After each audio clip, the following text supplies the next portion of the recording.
Chapter 8. The Deathday Party.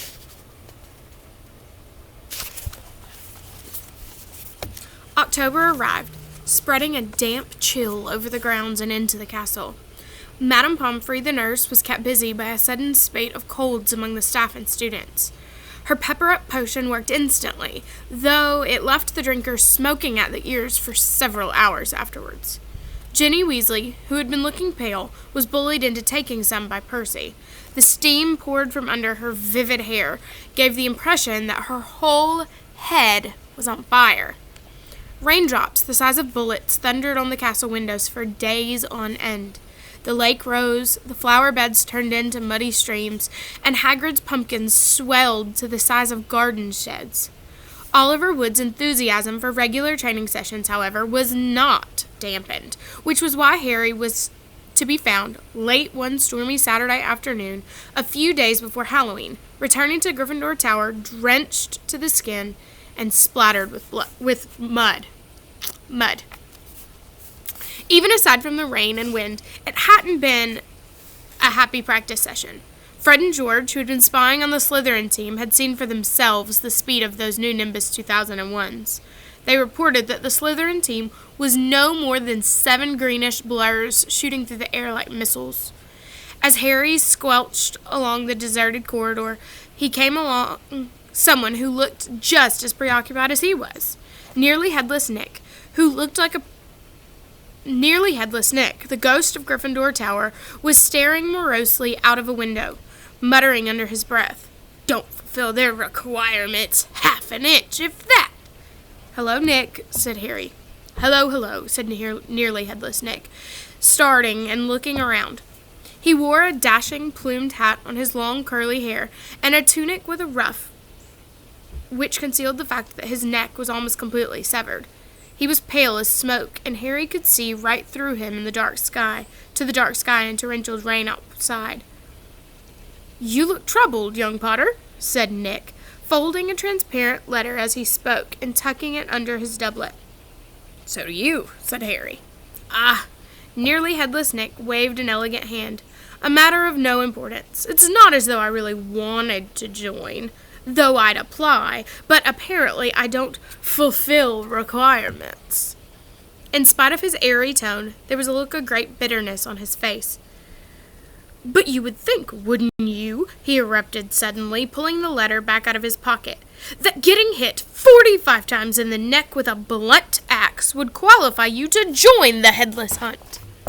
"Oh, yes," said Harry, who was obviously supposed to agree. "I mean, nobody wishes more than I do that it had been all quick and clean and my head had come off properly. I mean, it would have saved me a great deal of pain and ridicule. However," Nearly Headless Nick shook his letter open and read furiously, "we can only accept huntsmen whose heads have parted company with their bodies. You will appreciate that it would be impossible otherwise for members to participate in hunt activities such as horseback head juggling and head polo. It is with our greatest regret, therefore, that I must inform you that you do not fulfill our requirements. With very best wishes, Sir Patrick Delaney Podmore." Fuming, Nearly Headless Nick stuffed the letter away. "Half an inch of skin and sinew holding my head on, Harry. Most people would think that's good and beheaded, but oh no, it's not enough for Sir Properly Decapitated Podmore." Nearly Headless Nick took several deep breaths and then said in a far calmer tone, "So, what's bothering you? Anything I can do?" "No," said Harry, "not unless you know where we can get 7 free Nimbus 2001s for our match against The rest of Harry's sentence was drowned out by a high-pitched mewling from somewhere near his ankles. He looked down and found himself gazing into a pair of lamp-like yellow eyes. It was Mrs. Norris, the skeletal gray cat who was used by the caretaker, Argus Filch, as a sort of deputy in his endless battle against students. "You'd better get out of here, Harry," said Nick quickly. "Filch is not in a good mood. He's got the flu, and some third years accidentally plastered frog brains all over the ceiling in Dungeon 5. He's been cleaning all morning, and if he sees you dribbling mud all over the place—" "Right," said Harry, backing away from the accusing stare of Mrs. Norris, but not quickly enough. Drawn to the spot by the mysterious power that seemed to connect him with his foul cat, Argus Filch burst suddenly through a tapestry to Harry's right, wheezing and looking wildly about for the rule breaker.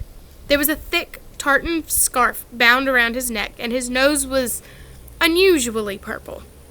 "Filth!" he shouted, his jowls a-quiver, his eyes popping alarmingly as he pointed to the muddy puddle that was dripping from Harry's Quidditch robes. "Mess and muck everywhere! I've had enough of it, I tell you! Follow me, Potter!" So Harry waved a gloomy goodbye to nearly headless Nick and followed Filch back downstairs, doubling the number of muddy footprints on the floor. Harry had never been inside Filch's office before. It was a place most students avoided. The room was dingy and windowless, lit by a single oil lamp dangling from the low ceiling. A faint smell of fried fish lingered about the place. Wooden filing cabinets stood around the walls. From their labels, Harry could see that they contained details of every pupil Filch had ever punished. Fred and George Weasley had an entire drawer to themselves. A highly polished collection of chains and manacles hung on the wall behind Filch's desk. It was common knowledge that he was always begging Dumbledore to let him suspend students from their ankles from the ceiling. Filch grabbed a quill from a pot on his desk and began shuffling about looking for parchment. "Dung," he muttered furiously. "Great sizzling dragon bogies, brain frogs, rat intestines, I've had enough of it. Makes an example. Where's that form? Yes." He retrieved a large roll of parchment from his desk drawer and stretched it out in front of him, dipping his long black quill into the ink pot. "Name, Harry Potter. Crime?" "It was only a bit of mud," said Harry. "It's only a bit of mud to you, boy, but to me it's an extra hour's scrubbing," shouted Filch, a drip shivering unpleasantly at the end of his bulbous nose. "Crime. Befouling the castle. Suggested sentence." Dabbing at his streaming nose, Filch squinted unpleasantly at Harry, who waited with bated breath for his sentence to fall. But as Filch lowered his quill, there was a great bang on the ceiling of the office, which made the oil lamp rattle. "Peeves!" Filch roared, flinging down his quill in a transport of rage. "I'll have you this time! I'll have you!" And without a backwards glance at Harry, Filch ran flat-footed from the office, Mrs. Norris streaking alongside him. Peeves was the school poltergeist, a grinning, airborne menace who lived to cause havoc and distress. Harry didn't much like Peeves, but couldn't help feeling grateful for his timing. Hopefully whatever Peeves had done, and it sounded as though he'd wrecked something very big this time, would distract Filch from Harry. Thinking that he should probably wait for Filch to come back, Harry sank into a moth-eaten chair next to the desk. There was only one thing on it apart from his half-completed form, a large, glossy purple envelope with silver lettering on the front. With a quick glance at the door to check that Filch wasn't on his way back, Harry picked up the envelope and read, "Quick Spell, a correspondence course in beginner's magic." Intrigued, Harry flicked the envelope open and pulled out a sheaf of parchment inside. More curly silver writing on the front page said, "Feel out of step in the world of modern magic? Find yourself making excuses not to perform simple spells. Ever been taunted for your woeful wand work? There is an answer. Quick Spell is an all-new, fail-safe, quick result, easy learn course. Hundreds of witches and wizards have benefited from the Quick Spell method. Madame Z. and Nettles of Topsham writes, I had no memory of incantations, and my potions were a family joke. Now, after Quick Spell's course, I am the center of attention at parties, and friends beg for the recipe of my scintillation solution. Warlock DJ Prod of Didsbury says, my wife used to sneer at my feeble charms, but 1 month into this fabulous Quick Spell course, and I succeeded in turning her into a yak. Thank you, Quick Spells! Fascinated, Harry thumbed through the rest of the envelope's contents. Why on earth did Filch want a Quick Spells course? Did this mean he wasn't a proper wizard? Harry was just reading Lesson 1, Holding Your Wand, Some Useful Tips, when shuffling footsteps outside told him Filch was coming back. Stuffing the parchment back into the envelope, Harry threw it back onto the desk just as the door opened. Filch was looking triumphant. That vanishing cabinet was extremely valuable, he was saying gleefully to Mrs. Norris. We'll have Peeves out this time, my sweet. His eyes fell on Harry, and then darted to the quick-spell envelope, which Harry realized too late was lying 2 feet from where it had started. Filch's pasty face went bright red. Harry braced himself for a tidal wave of fury. Filch hobbled across to his desk, snatched up the envelope, and threw it into a drawer. Did you read? He sputtered. No, Harry lied quickly. Filch's knobbly hands were twisting together. If I thought you'd read my private... Not that it's mine, for a friend, but that as it may. However... Harry was staring at him, alarmed. Filch had never looked madder. His eyes were popping. A tick was going in one of his pouchy cheeks, and the tartan scarf didn't help. Very well, go! And don't breathe a word. Not that, however, if you didn't read... Go on! I have to write up Peeves' report. Go! Amazed at his luck, Harry sped out of the office, up the corridor, and back upstairs. To escape from Filch's office without punishment was probably some kind of school record. Harry! Harry, did it work? Nearly headless Nick came gliding out of a classroom. Behind him, Harry could see the wreckage of a large black and gold cabinet that appeared to have been dropped from a great height. I persuaded Peeves to crash it right over Filch's office, said Nick eagerly. Thought it might distract him. Was that you? Said Harry gratefully. Yeah, it worked. I didn't even get detention. Thanks, Nick. They set off up the corridor together. Nearly headless Nick, Harry noticed, was still holding Sir Patrick's rejection letter. I wish there was something I could do for you about the whole headless hunt, said Harry. Nearly headless Nick stopped in his tracks, and Harry walked right through him. He wished he hadn't. It was like stepping in an icy shower. But there is something you could do for me, said Nick, excited. Harry, would I be asking too much? But no, you wouldn't want to. What is it? Said Harry. Well, this Halloween will be my 500th death day, said Nearly Headless Nick, drawing himself up and looking dignified. Oh, said Harry, not sure whether he should look sorry or happy about this. Right. I'm holding a party down in one of the roomier dungeons. Friends will be coming from all over the country. It would be such an honor if you would attend. Mr. Weasley and Miss Granger would be welcome too, of course, but I dare say you'd rather go to the school feast. He watched Harry on tenterhooks. No, said Harry quickly. I'll come. Oh, dear boy, Harry Potter at my Deathday Party. And he hesitated, looking excited. Do you think you could possibly mention to Sir Patrick how very frightening and impressive you find me? Of course, said Harry. Nearly Headless Nick beamed at him. A Deathday Party, said Hermione keenly when Harry had changed at last, and joined her and Ron in the common room. I bet there aren't any living people who can say they've been to one of those. It'll be fascinating. Why would anyone want to celebrate the day they died? Said Ron, who was halfway through his potions homework and very grumpy. Sounds dead depressing to me. Rain was still lashing the windows, which were now inky black, but inside all looked bright and cheerful. The firelight glowed over the countless squashy armchairs where people sat reading, talking, doing homework, or in the case of Fred and George Weasley, trying to find out what would happen if you fed a filibuster firework to a salamander. Fred had rescued the brilliant orange fire-dwelling lizard from a care of magical creatures class, and it was now smoldering gently on a table surrounded by a knot of curious people. Harry was at the point of telling Ron and Hermione about Filch and the quick spell course, when the salamander suddenly whizzed into the air, emitting loud sparks, bangs as it whirled wildly around the room. The sight of Percy bellowing himself hoarse at Fred and George, the spectacular display of tangerine stars showering from the salamander's mouth, and its escape into the fire, which accompanying explosions, drove both Filch and the quick spell envelope from Harry's mind. By the time Halloween arrived, Harry was regretting his rash promise to go to the Deathday Party. The rest of the school was happily anticipating their Halloween feast.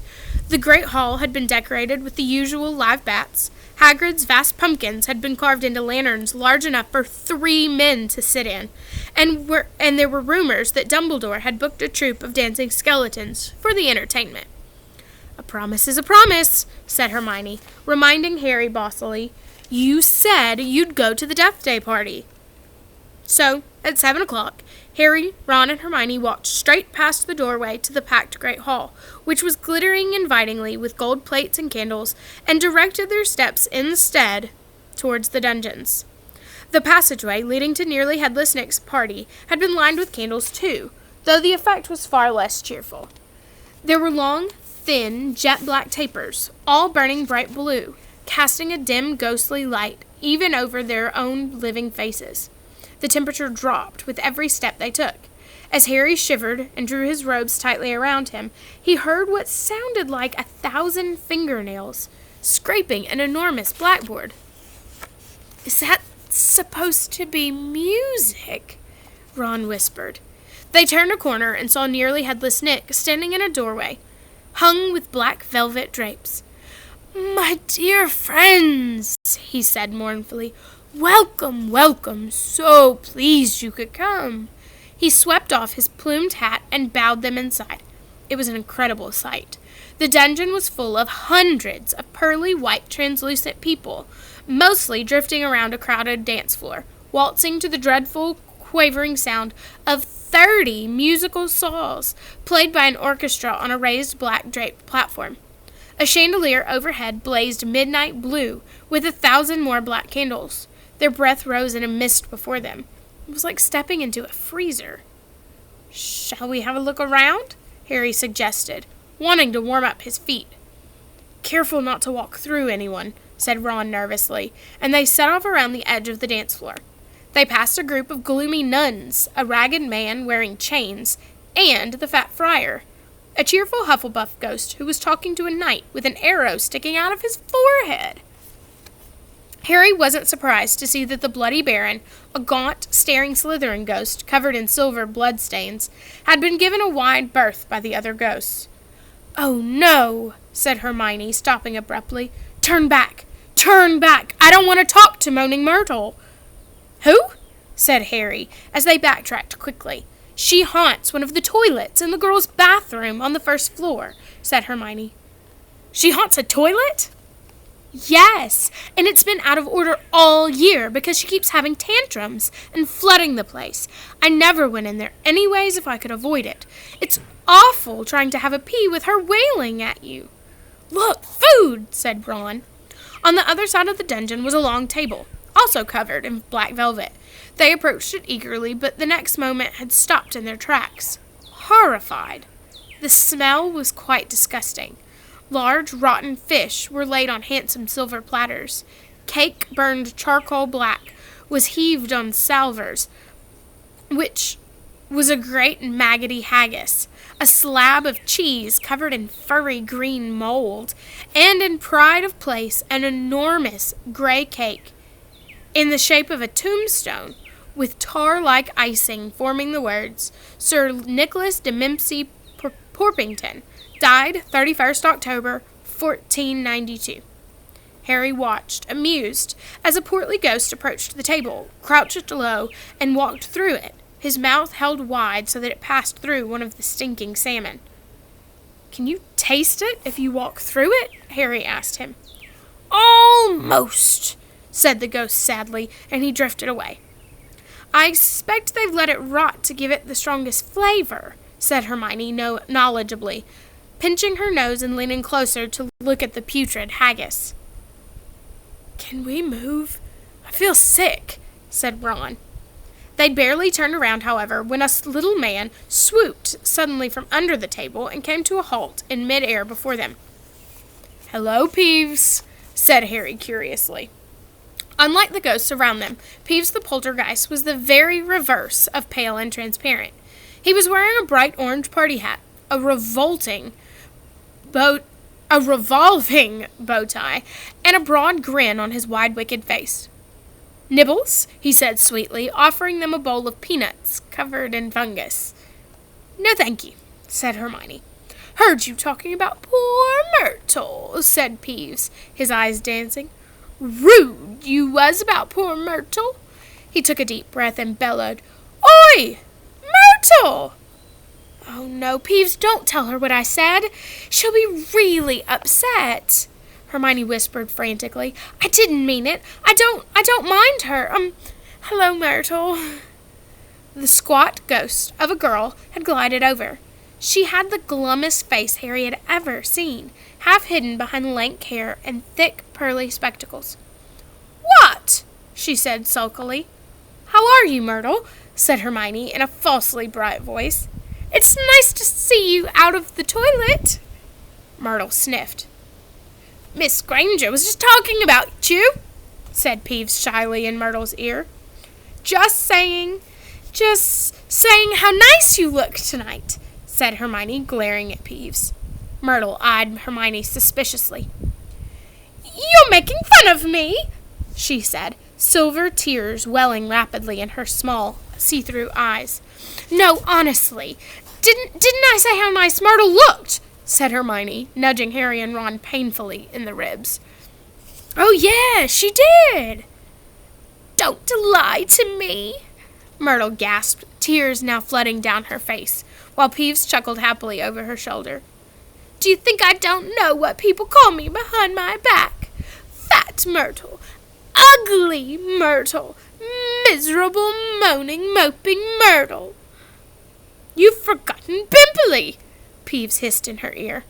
Moaning Myrtle burst into anguished sobs and fled from the dungeon. Peeves shot after her, pelting her with moldy peanuts, yelling, Pimply, Pimply! Oh, dear, said Hermione sadly. Nearly Headless Nick now drifted towards them through the crowd. Enjoying yourselves? Oh, yeah, they lied. Not a bad turnout, said Nearly Headless Nick proudly. The Wailing Widow came, all the way up from Kent. It's nearly time for my speech. I'd better go and warn the orchestra. The orchestra, however, stopped playing at that very moment. They and everyone else in the dungeon fell silent, looking around in excitement as a hunting horn sounded. Here we go, said Nearly Headless Nick bitterly. Through the dungeon wall burst a dozen ghost horses, each ridden by a headless horseman. The assembly clapped wildly. Harry started to clap too, but stopped quickly at the sight of Nick's face. The horses galloped into the middle of the dance floor and halted, rearing and plunging. At the front of the pack was a large ghost who held his bearded head under his arm, from which position he was blowing the horn. The ghost leapt down, lifting his head high into the air so that he could see over the crowd, and everyone laughed, and strode over to Nearly Headless Nick, squashing his head back onto his neck. Nick! He roared. How are you? Head still hanging in there? He gave a hearty guffaw and clapped Nearly Headless Nick on the shoulder. Welcome, Patrick, said Nick stiffly. Livens, said Sir Patrick, spotting Harry, Ron, and Hermione, giving a huge, fake jump of astonishment so that his head fell off again. The crowd howled with laughter. Very amusing, said Nearly Headless Nick darkly. Don't mind Nick, shouted Sir Patrick's head from the floor. Still upset we won't let him join the hunt. But I mean to say, look at the fellow! I think, said Harry hurriedly, at a meaningful look from Nick. Nick's very frightening, and, ha! yelled Sir Patrick's head. Betty asked you to say that? If I could have everyone's attention, it's time for my speech, said Nearly Headless Nick loudly, striding towards the podium and climbing into an icy blue spotlight. My late lamented lords, ladies, and gentlemen, it is my great sorrow. But nobody heard much more. Sir Patrick and the rest of the Headless Hunt had just started a game of head hockey, and the crowd was turning to watch. Nearly Headless Nick tried vainly to recapture his audience, but gave up as Sir Patrick's head went sailing past him to loud cheers. Harry was very cold by now, not to mention hungry. I can't stand much more of this, Ron muttered, his teeth clattering as the orchestra ground back into action and the ghosts swept back onto the dance floor. Let's go, Harry agreed. They backed towards the door, nodding and beaming at everyone who looked at them, and a minute later were hurrying back up the passageway full of black candles. Pudding might not be finished yet, said Ron hopefully, leading the way towards the steps of the entrance hall. And then Harry heard it. Rip, tear, kill. It was the same voice, the same cold, murderous voice he had heard in Lockhart's office. He stumbled to a halt, clutching at the stone wall, listening with all his might, looking around, squinting up and down the dimly lit passageway. "Harry, what are you—" "It's that voice again. Shut up a minute." "So hungry for so long." "Listen," said Harry urgently, and Ron and Hermione froze, watching him. "Kill. Time to kill." The voice was growing fainter. Harry was sure it was moving away, moving upward. A mixture of fear and excitement gripped him as he stared at the dark ceiling. How could it be moving upward? Was it a phantom, to whose stone ceiling didn't matter? "This way," he shouted, and he began to run up the stairs into the entrance hall. It was no good hoping to hear anything here. The babble of talk from the Halloween feast was echoing out of the great hall. Harry sprinted up the marble staircase to the first floor. Ron and Hermione clattered behind him. "Harry, what are we—" "Shh!" Harry strained his ears. Distantly, from the floor above, and growing fainter, still he heard the voice. "I smell blood. I smell blood."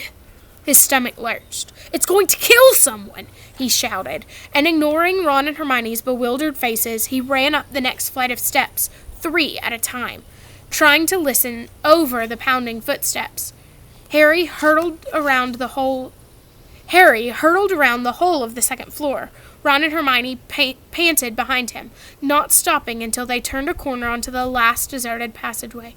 "Harry, what was all this about?" said Ron, wiping sweat off his face.